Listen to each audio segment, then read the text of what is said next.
Contrary to popular belief, the variety of beings one finds in the spirit world is nearly as rich as the variety of beings in the material world, even though all of these beings are often erroneously clumped together and called quote-unquote spirits, just like those who inhabit the material plane. The inhabitants of the spirit world can fall into general categories. I will use this blanket label spirits too, although it doesn't do justice to the variety of beings in the other realms. As for the categories themselves, the first is elementals, the second is spirits or astral spirits, the third is demons, the fourth is lava, and the last is angels. Elementals are those who, unlike many spirits, have etheric bodies. These etheric bodies allow them to interact with the material world by their own volition. The occult recognizes 5 elements: fire, water, air, earth, and spirit. Occultists recognize 4 types of elementals, and each type is assigned an element. Undines, salamanders, filth, and gnomes. Undines are elementals of the element water. They are graceful, sensual, often pale, and prefer the female form and water in habitation. Salamanders associated with the element fire are known for being emotionally unstable. Their actions are rapid and explosive. When conjured, a salamander may prefer to arrive as a male with glowing eyes built. The elementals of air are intelligent, subtle, and like salamanders, make rapid movements. Gnomes are the elementals associated with the element earth. These beings are said to live underground and in caves. Contrary to popular folklore, gnomes are not short, funny little men. They can be overly emotional and even dangerous.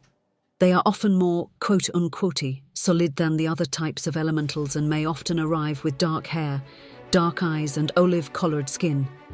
The quote-unquote standard spirit has only an astral form, but no etheric or physical body. These types of beings may not operate in our world at all without possessing a living creature. Only by plugging into a living being may they have any experiences of or gain any pleasure from our world.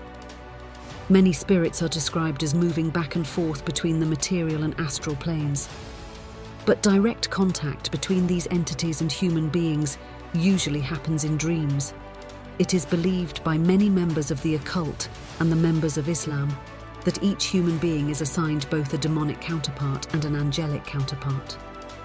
Spirits of this kind, those assigned to you at birth, are often called tutelary spirits. It is true, however, that all humans are subject to the West Springs of not only their own demon, but demons and spirits who roam freely after a vampiric spirit latches onto a human. They become increasingly difficult to remove. The spirit will feed from the negative thoughts of the individual and continue to further induce the very thoughts that feed it. Many of the worst, most inhumane crimes ever committed were likely to be the result of possession from a demonic spirit. In fact, these spirits are responsible for most people's most horrid acts, including yourself. When possessing a human, the spirit may enjoy all strong sensations, even pain, and this probably explains the self-destructive natures of those who are under possession. People who have been labelled crazy are often seen talking to themselves and interacting with a seemingly fictitious world. But it is indeed a mistake to assume that these people are responding to a completely non-existent form. There could very well be someone or something on the other end of that conversation. Some people are under strong influence of negative spirits, while other people may be extremely psychic. But for either grouping, the results are the same: insanity. A possessing spirit may be starved by controlling the thoughts that feed it, in which case the spirit will detach from the individual and go find sustenance elsewhere. In other cases, the spirit must be exorcised. Spirits exist in a hierarchy, and consequently those conducting the exorcism usually call upon the names of God or entities superior to the possessing spirit to drive away the pest. The spirit may be cast out during the exorcism, or may be confined to an object which is to be discarded. Do not make the amateur's mistake of associating the inhabitants of the spirit or astral world with the afterlife of human beings. The entities that reside in the astral plane are not human and probably never were. Simply put, these entities have nothing to do with your dead grandma. Although many people imagine spirits as extremely concerned with the activities of humans, in truth, many spirits are indifferent to humans.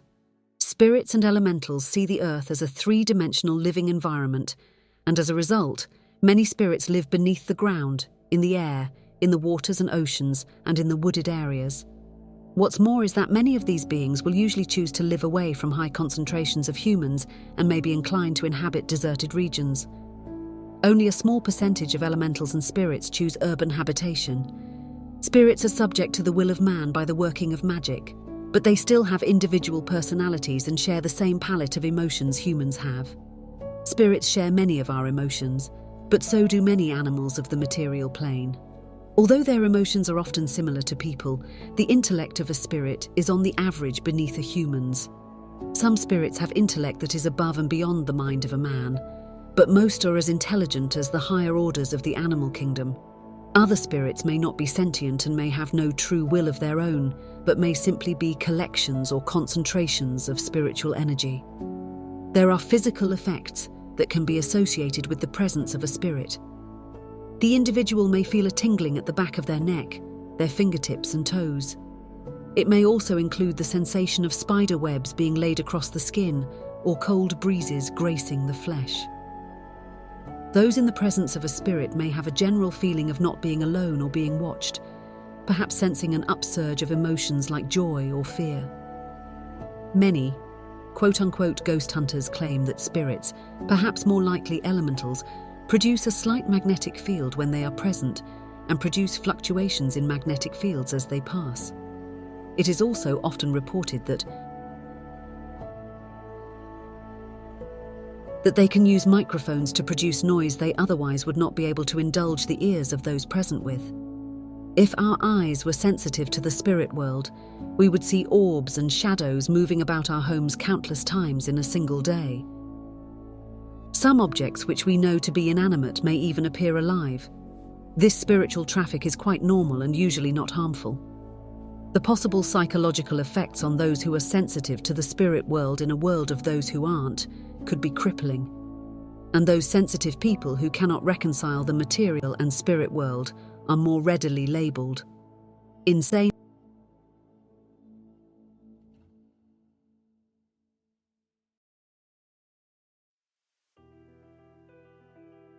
cats, and a few other animals could see more of the spirit world, and you may find them transfixed by seemingly empty space. This, quote-unquote empty space may only be empty in our eyes, whereas the cat may be observing the comings and goings of a spirit. Most intelligent spirits are associated with the 5 elements, the 7 planets or the Qliphoth. They are considered elementals if associated with the 5 elements. They are called spirits and intelligences. If they are associated with the 7 planets and spirits associated with the Qliph, both are exclusively demonic. According to Kabbalistic teachings, the Qliph is essentially the averse universe. This is a mirror image of the celestial universe and anti-universe, if you will.